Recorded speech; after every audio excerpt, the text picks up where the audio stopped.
Si Jeyo is kakagaling lang sa sakit. Ayun po pala siya. May ubo pa rin siya sila. Kaya siya ganyan.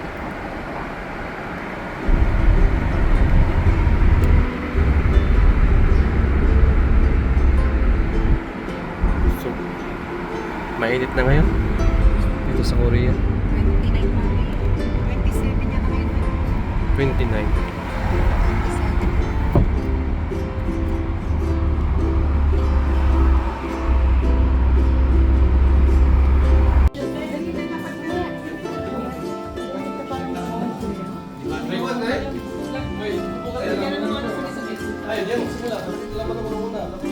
Malamig doon sa sa harap, Bern. Some novels, some, it is written in many books like that. What do you want me to do? Decorate the God or any other.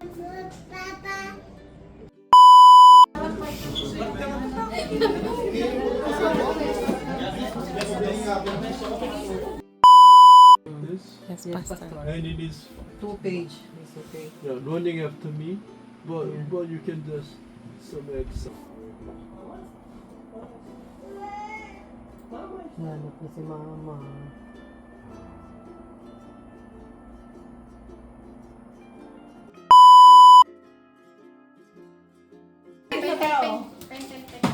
Kunyari, number 35, 34.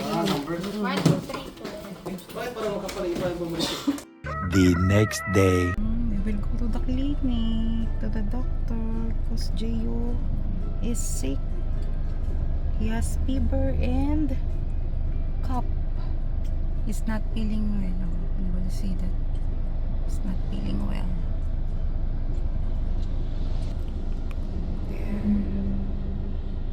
Oh, look at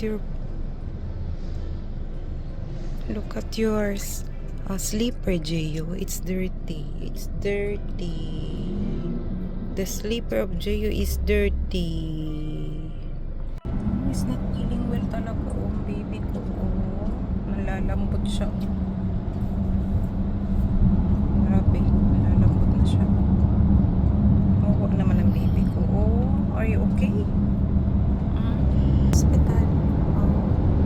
Ready to the hospital. Na kami sa clinic. Sakay kami ng elevator, Jeyo. Po. We are here na sa elevator. Ito ang struggle lang, being a mom, kahit mag-isa. Ayan. Pag pinadala namin siya dito, naglalaro siya ngayon, nag-iiyak siya. Ibig sabihin, hindi siya talaga feeling better. Ayan, dito na kami sa clinic. Sa pharmacy. Nag-iintay kami ng gamot ni Jeyo. Bibili kami ng gamot. He's smiling to the baby. Wow. Nakakita siya ng baby and he's smiling. You want to play with yeah. You want to play with the baby? Hmm?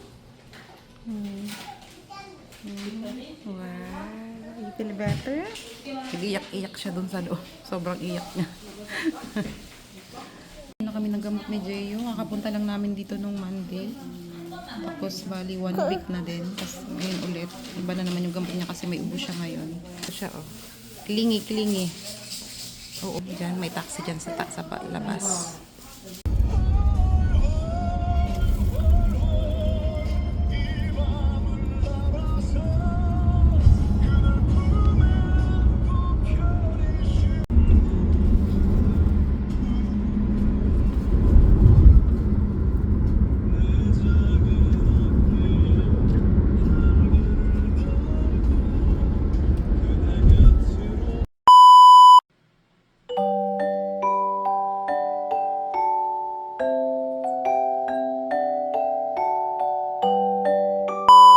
Hello guys! Medyo gumanda na yung pakiramdam ni Jeyo. Pinaliguan ko siya kanina, pero kanina masama talaga yung pakiramdam niya. And thanks God!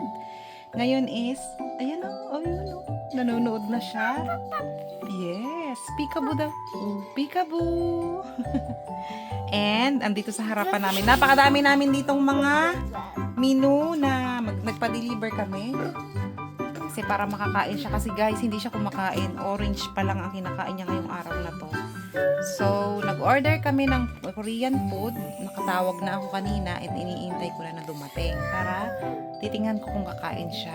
Yung beef na may sabaw ang order ko para sa kanya. At sa akin naman is yung rice na may jjajangmyeon, yung parang noodles na maitim dito sa Korea. Masarap yun. Yung, you say saranghamnida. Saranghamnida. Panggapsumida. See?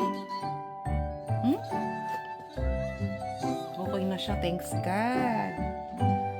Thanks God talaga. Ito, guys, ito na yung yung in-order kong food. Ayan. Ito beef. Ayan.